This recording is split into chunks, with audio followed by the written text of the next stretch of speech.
Then after Rudolph runs away from those assholes, we see Clarice following him. Yeah, well, I guess I wasn't very lucky today, was I? And Clarice didn't laugh at Rudolph because he was different from everyone else.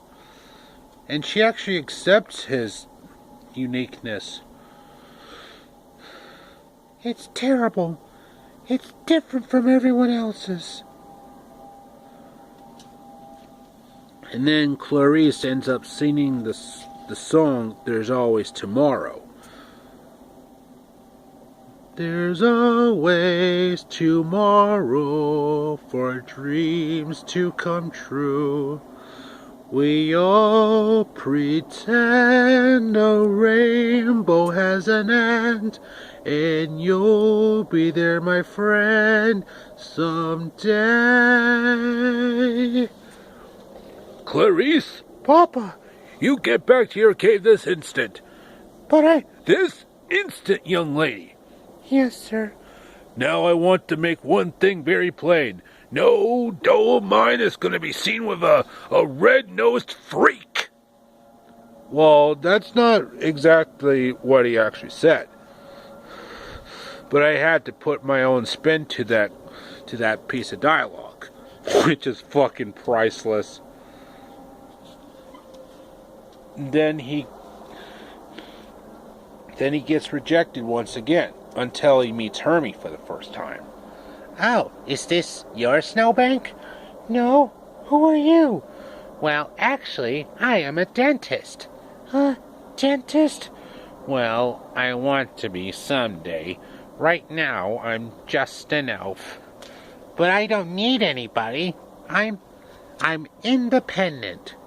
Yeah, me too. Whatever you said. Independent. Then a couple Christmas balls come crashing down from the tree.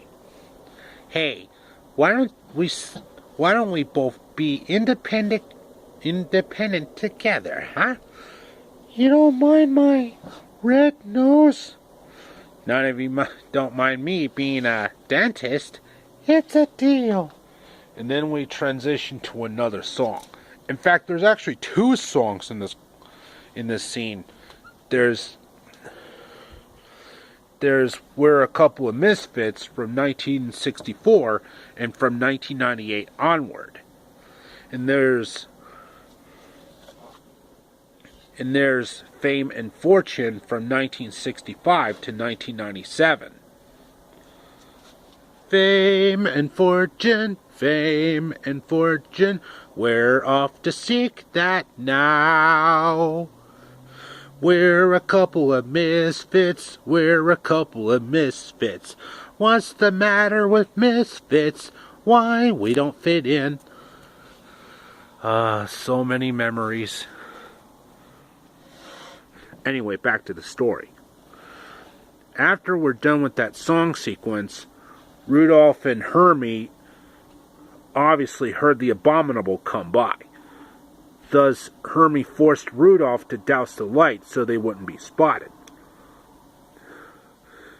And then Sam the Snowman did the same exact thing by covering his face with that umbrella. Tell me when it's over. Then the next day, Rudolph and Hermie managed to get through the first night. And then they encounter Yukon Cornelius for the first time. Hey, you get frostbite that way. Who are you? Who am I? The name's Yukon Cornelius, the greatest prospector in the north. This is my land, and you know, it's rich with gold. Gold! Gold and silver! Silver and gold! Wahoo!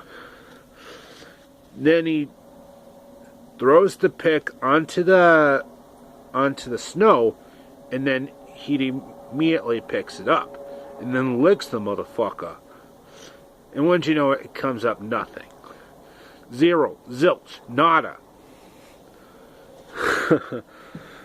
Well, what do you think of our friend Cornelius? All he thinks about is silver and gold. And speaking of which, that's the song that's coming up. Silver and gold, silver and gold. No one wishes for silver and gold. How much do you measure its worth?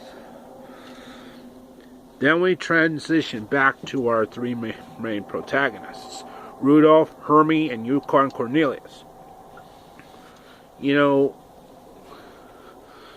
where he was talking to them about picking up some gunpowder and other kind of supplies. And then the Abominable comes back and just scares the living fuck out of them. Gadzooks, the Bumble Snow Monsters strikes again.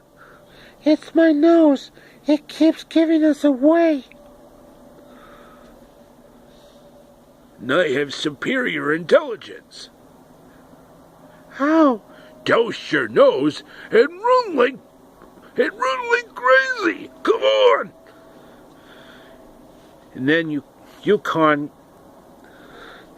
just was picking off some of the ice, because the ice water was the Abominable Snow Monster's only weakness.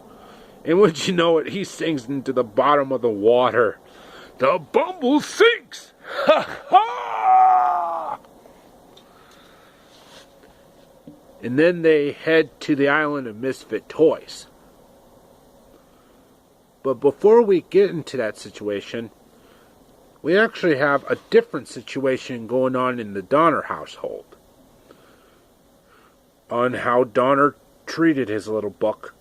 Mrs. Donner wanted to come along, naturally, but Donner said, "No, this is Dude's work." And no sooner did the man at the house leave when Mrs. Donner and Clarice decided to strike out on their own. Now they're really taking their chances.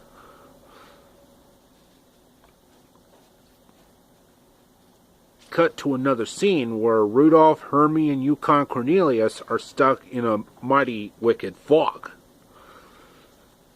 But then they see clear daylight.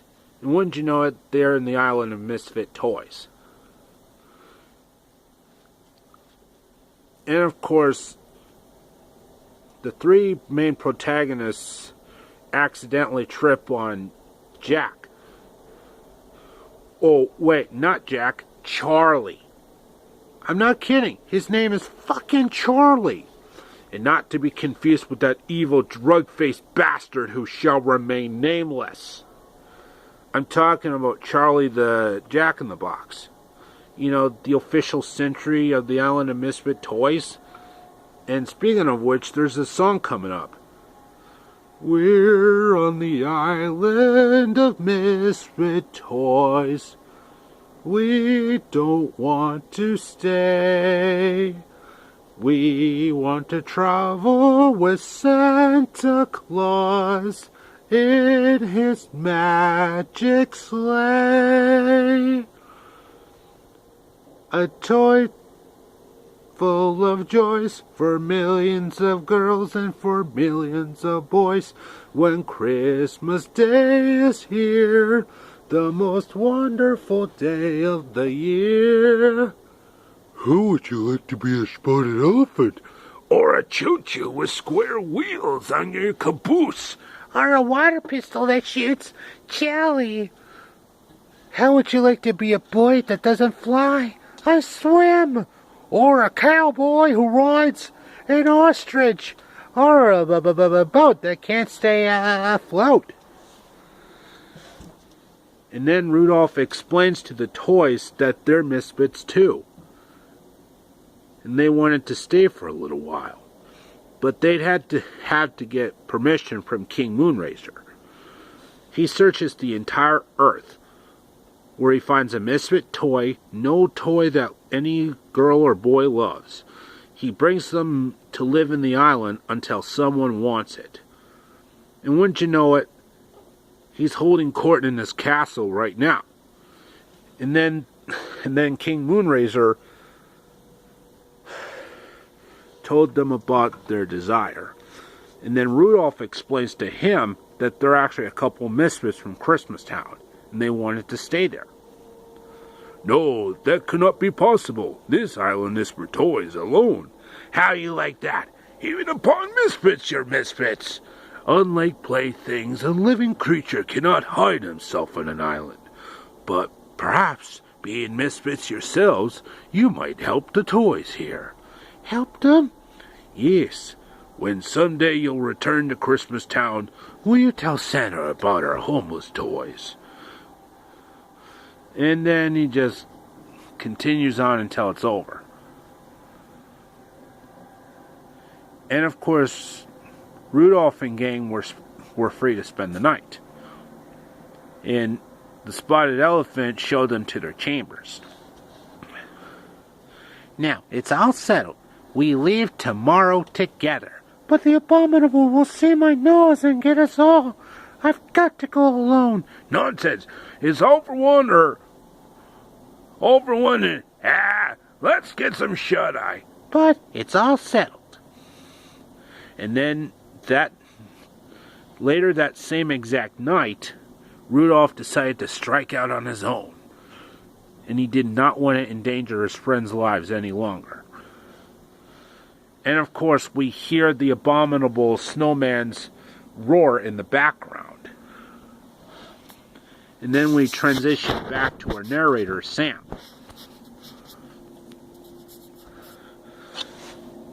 Then we get back to our main story, with Rudolph trying to make some new friends, but of course he ends up getting rejected by a lot of them. And then something really amazing happened. Rudolph was finally grown up. And when you're grown up, you can't run away from your troubles. And the first thing he did was just to go home. But then he found out that the cave was empty. No one in sight. And then Santa explained to him that they've been gone for months, out looking for Rudolph. Even Clarice was missing. And then Rudolph was determined to find his folks and his Goya friend right away. And he knew where he had to look, in the cave of the abominable snow monster. And Rudolph tried to tell the snowman to put her down, but he didn't listen. Then we get a corny fight scene until the abominable just beat his ass. But don't worry, he survived. And then Hermie and Yukon Cornelius were desperately searching for their little pal. And wouldn't you know it, they actually found the cave where the monster was hiding at. And of course, Yukon and Hermie came up with a strategic idea by actually distracting the monster with pig noises. And believe me, I've done that shit before.